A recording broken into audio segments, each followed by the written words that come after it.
Among the most difficult, most hurtful, most painful, and even most traumatic experiences that one can go through in their life is having to deal with the conflicts and opposition of their own family.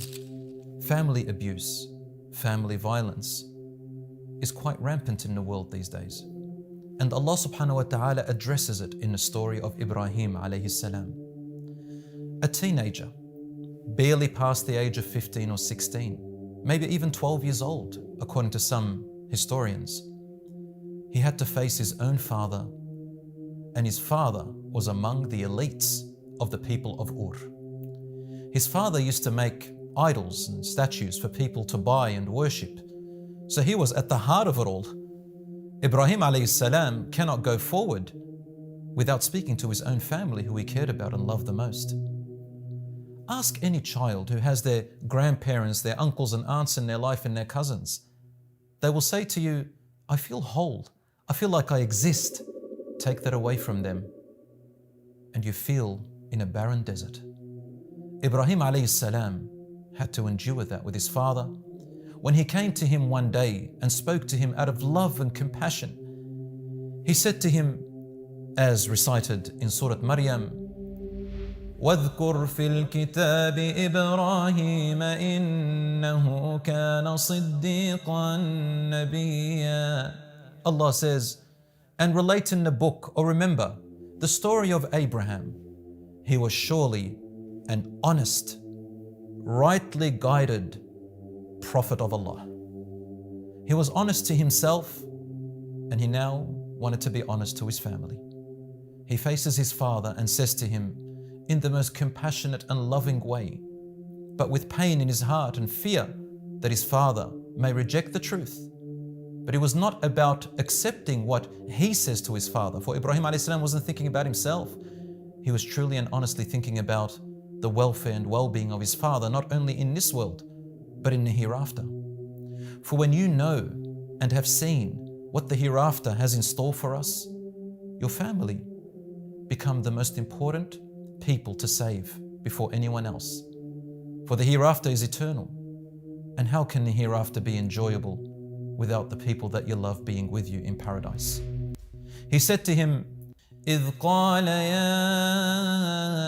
أَبَتِ لِمَ تَعْبُدُ مَا لَا يَسْمَعُ وَلَا يُبْصِرُ وَلَا يُغْنِي عَنْكَ شَيْئًا.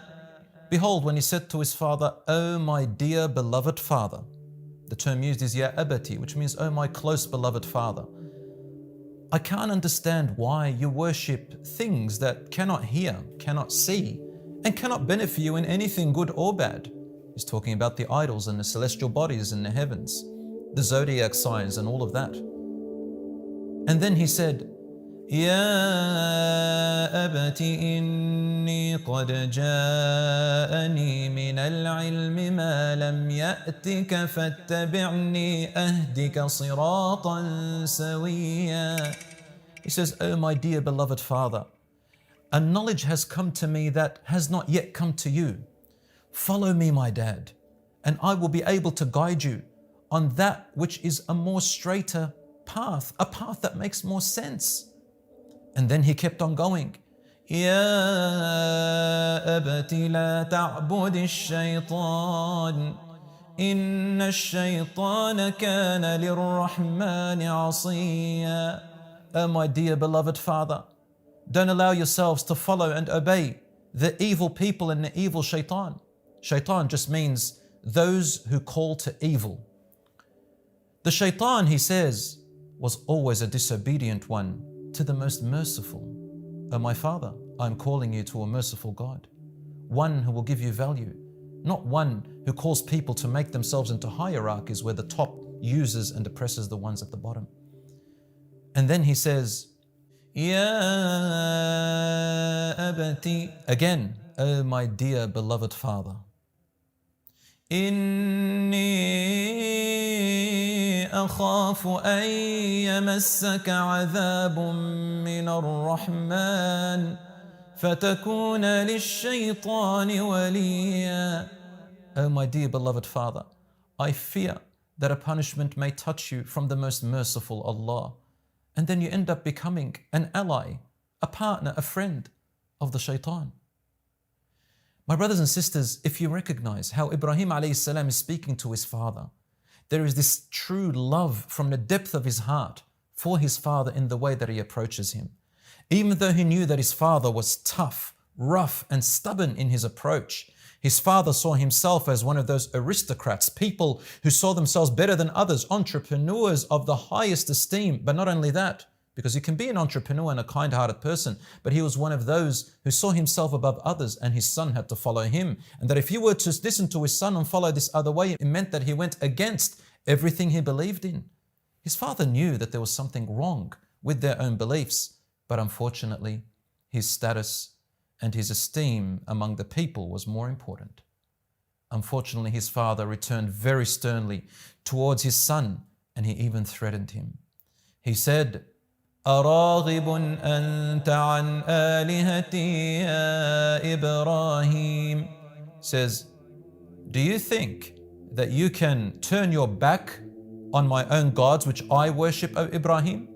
How dare you turn against what I've taught you? How dare you turn against your family's pride and honor, which is based on the gods that we worship? لَإِن لَمْ تَنْتَهِ لَأَرْجُمَنَّكَ. If you do not stop talking about that stuff, O Ibrahim, I'm going to flog you. I'm going to stone you with rocks until you bleed and die. That's what he's saying. He literally threatened to kill him. He literally threatened to torture him. وَاهْجُرْنِي مَلِيًّا. If you don't stop, I'm going to stone you. And if you don't want to be stoned to death, you better get out of here. Run away, Ibrahim. I disown you. You have no place in my home. You can imagine as though his eyes are filled with tears, his heart is fluttering with pain for his father. And the only words his son could say were these. قَالَ سَلَامٌ عَلَيْكَ. He replied to his father, peace be upon you, Dad. Ibrahim alayhi salam knew that he cannot change the behavior of his father. For we cannot change the behavior of people we love around us, no matter how far they go in losthood. But we can control our own behavior.